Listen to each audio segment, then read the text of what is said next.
para uma pessoa ser chamada de anuptafóbica, né, ela precisa realmente ter esse pensamento recorrente o tempo inteiro. Não é uma coisa assim, acabei de me separar, poxa, eu não queria estar solteira. É óbvio que você não queria estar solteira. Você está há 8 anos numa relação, você não quer estar solteira agora. Você se acostumou, você se adaptou àquilo, àquele formato, né? Então, tudo é um processo, tudo é a fase.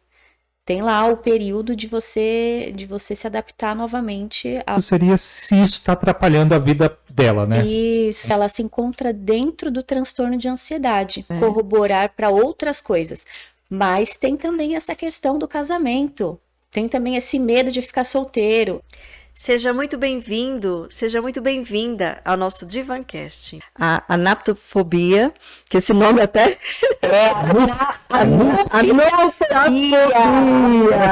anaptofobia. O nome difícil. É um nome super difícil, né? As pessoas falam, nossa, mas o que significa? Mas assim, todo mundo já ouviu falar em anuptafobia. Eu vou explicar basicamente o que é. Vamos lá. Vamos dividir essa palavrinha aí. Então, o A a gente pode pensar em anulação. Anulação do quê, Patrícia? O que é núpta? Vamos pensar em núpcias. Núpcias. Né? E o fobia, que é a fobia que a gente já conhece, que existem inúmeras fobias. Então, a nuptafobia, que é a anulação das núpcias, que é a ausência do casamento, que é a ausência do compromisso, né? Que muitas pessoas têm medo de ficar solteira, têm medo de não conseguir casar. Colocaram isso como meta em suas vidas. Mas por que colocaram isso como meta em suas vidas? Existem N fatores do porquê. E que isso precisa sim ser investigado, né? Juntamente com um profissional da saúde mental, um psicólogo, um psiquiatra, para entender o que está acontecendo com aquela pessoa. Por que aquela pessoa insiste tanto nessa dependência do casamento, nessa dependência do compromisso com alguém? É uma dependência, É uma dependência. Né? Então, não é um desejo apenas, não é um querer estar em um relacionamento, né? É um medo, é uma coisa irracional, né? É um medo irracional de não conseguir, né? De ficar solteiro e não ter essa metade da laranja. Exatamente. Que não existe, que né? Não existe. Nós temos que ser uma laranja inteira. Pelo amor de Deus, gente, laranja inteira. Laranja inteira. E assim, essa fobia, ela se encontra dentro do transtorno de ansiedade. Então, é um transtorno leve, de leve a moderado, não chega a ser algo grave, mas que pode vir a acarretar, pode corroborar para outras coisas, como, por exemplo, depressão.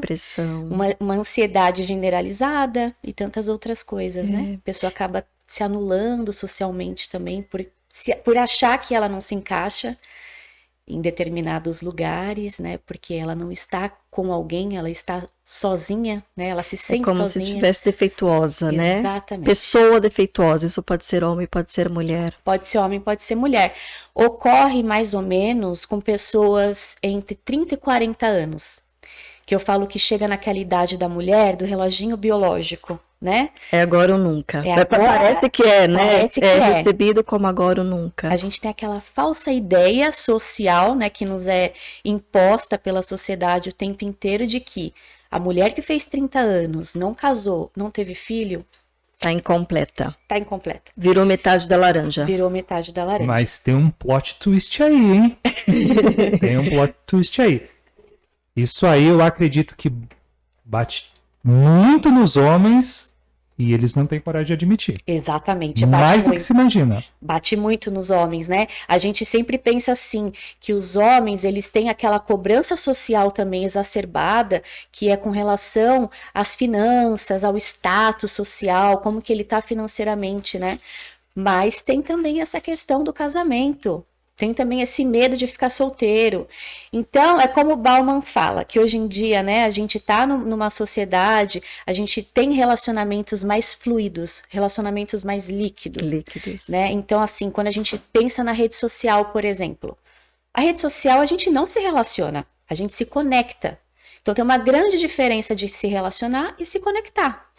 Então, quando você tem essa ideia de que você já chegou numa certa idade, não encontrou a metade da laranja, e não vai encontrar nunca, gente, ó, esquece. É você laranja inteira e a outra laranja inteira. E aí... Até porque metade de laranja realmente encontram metade de laranja, né? Exatamente. realmente encontra. E aí vem a toxicidade, né? Então, essas pessoas que se conectam e não se relacionam, elas acabam se submetendo a relações tóxicas muitas vezes para dizer o quê? Ah, eu tenho alguém. Eu estou com alguém. Então, isso faz com que a pessoa se sinta bem. É inconsciente. E às vezes entra em relacionamentos tóxicos e às vezes torna o relacionamento tóxico, e às vezes né? torna, muitas vezes. Porque depende tanto dessa relação que acaba pesando muito a relação, questões de ciúmes, Sim. questão de obsessão, inclusive, né? Totalmente. Normalmente são aquelas pessoas que vivem postando, provando, né, para a sociedade que tem alguém, aí posta foto na rede social o tempo inteiro, aí se anula das coisas que gostava de fazer. Por exemplo, eu gosto de viajar, de passear com as amigas, de ir num barzinho, tomar uma cerveja. Anula tudo isso, é a anulação que eu falei no começo, né? Para poder viver somente para aquele parceiro ou para aquela parceira, com o medo de perder, porque aquilo se tornou algo assim extremamente importante e único na vida dela. Se ela não tem aquilo, ela não está inserida, ela está errada, tem algum problema com ela. Tem algum problema. E foi um tema que eu fiz questão, né? A gente fez questão de trazer, inclusive quando a gente conversou, a gente conversou um pouquinho, né, sobre possíveis temas, porque a gente também é um canal que a nossa intenção é a gente parar de sair é ótimo, né? Ou parar ou sair Sim. do julgamento, porque às vezes a gente faz o julgamento, né? Nossa, aquela pessoa não consegue ficar como se fosse uma escolha. Exatamente. Né? E a nossa intenção aqui é mostrar que assim, não, é uma patologia. Existe uma patologia, existe uma fobia, né? Então, assim, hoje em dia, principalmente para vocês que estão nos conhecendo o canal, já está entendendo um pouquinho como funciona o cérebro, como funcionam as emoções, para entender que algumas coisas, elas precisam de tratamento. Precisam, né? E então, assim, como eu falei, pode desencadear outras questões, né, do âmbito psíquico e emocional que precisa ser investigado com cautela por um profissional da área da saúde mental. Que causa dor, causa sofrimento, Causa sofrimento né? real. E assim, como é algo inconsciente, a pessoa ela não escolheu aquilo. Mas como que ela, o que aconteceu? Por que ela resolveu, então, colocar isso como prioridade na vida dela? Aí a gente vai investigar lá atrás. Como que era essa pessoa na infância? Ela se sentia amada? Às vezes ela sofreu algum tipo de rejeição? Sabe? Talvez nem ir tão fundo assim, mas tudo isso quem vai investigar é o profissional da área da saúde mental. Né?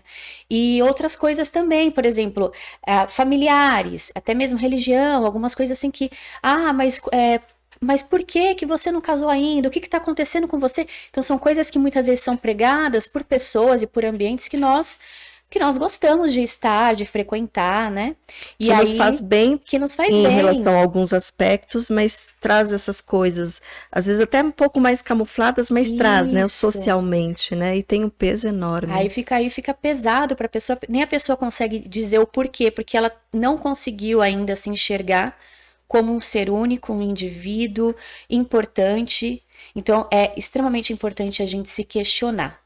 Tem aquilo, quando você reflete, quando você questiona, você existe. Se você não questiona, você só tá ali vivendo de acordo com o que estão impondo para sua vida. Então, qual é a nossa primeira sociedade? A nossa família. O que a sua família colocou, impôs para você durante toda a sua vida. E aí, quando você já cria um ser, né, um ser adulto, pensante, você tem que questionar, será que eu me encaixo nesse ambiente? Será que esse ambiente é bom para mim? E aí, de repente, entender que ser solteiro é muito bom também. Tem o outro lado da moeda, né? Que tem as pessoas que têm a fobia de casamento. Opa, que foge do relacionamento, assim, corre, né? Morre de medo. Então, acho que o equilíbrio é a base do negócio aí, né? Por isso que a gente precisa se autoconhecer, ter esse auto-amor, buscar, sim, se orientar, se ajudar, buscar se analisar, entender quem é você no contexto social e não o que te impuseram e não o que fizeram você acreditar, para que assim você seja uma pessoa livre de qualquer dogma, qualquer rótulo que é imposto pela sociedade. Né? E uma ressalva que eu colocaria é entender também os motivos, porque, de novo, a gente acabou de dizer aqui que, de repente, vira uma nova moral e aí as pessoas começam a seguir para dar conta da nova moral. Exatamente. E não necessariamente porque o grupo enquanto indivíduo, Isso. né, realmente deseja, né? Então, às vezes criar alguma coisa e que também quer para a vida toda, né? De repente eu tô em um momento solteira ou em um momento de solitude, em um momento e daqui a pouco no outro momento eu não tô. Né? Tá tudo certo. Essas definições, né, de eu sou de uma determinada, na psicologia a gente utiliza muito eu estou, né? Que acho que cabe muito, porque a gente, como você mencionou em algum momento também, né, a gente tem fases, vai passando por fases, a gente vai mudando, né, de interesses, de desejos. Por isso que para ser uma pessoa ser chamada de anuptafóbica, né, ela precisa realmente ter esse pensamento recorrente o tempo inteiro. Não é uma coisa assim, acabei de me separar, poxa, eu não queria estar solteira. É óbvio que você não queria estar solteira. Você está há 8 anos numa relação, você não quer estar solteira agora. Você se acostumou, você se adaptou àquilo, àquele formato, né? Então, tudo é um processo, tudo é a fase. Tem lá o período de você se adaptar novamente a outras realidades. Então, agora, a pessoa que está ali, uns 5 anos seguidos da vida dela, se autodestruindo com pensamentos, eu não consigo casar, o problema é meu, a culpa é minha, eu tenho algum defeito. Essa pessoa, ela já pode ser classificada como anuptafóbica. Não é todo mundo. Eu acho que isso, né, é bom a gente sempre falar, repetir, para que não fique, né, não crie um rótulo, nossa, né, a Patrícia lá no Divancast disseram que quem faz isso, não, né, é muito mais profundo, né, a gente está trazendo um pouquinho aqui de informação, você está trazendo um pouco mais de informação, de conhecimento para a gente pensar, né, para a gente colocar na mesa e vamos conversar. Um bom termômetro seria se isso está atrapalhando a vida dela, né? Isso. Um bom termômetro. Um ótimo termômetro. Identificar. Peraí, tá sendo prejudicial para mim? Eu me pego toda noite chorando? Já tá indo para um caminho da depressão, da ansiedade? Deixando de fazer outras coisas. Deixando de fazer outras coisas. Muitas pessoas desenvolvem o agorafobia, por exemplo. Não consegue estar no meio de outras pessoas porque ela se sente sufocada, ela não se sente aceita, ela se sente observada o tempo inteiro, analisada o tempo inteiro. Por quê? Né? Então, é esse termômetro aí que a gente precisa ter sempre. Perfeito. Se inscreva agora em nosso canal, curta esse vídeo e compartilhe nas suas redes sociais, com sua família, com seus amigos, com pessoas que são importantes para você.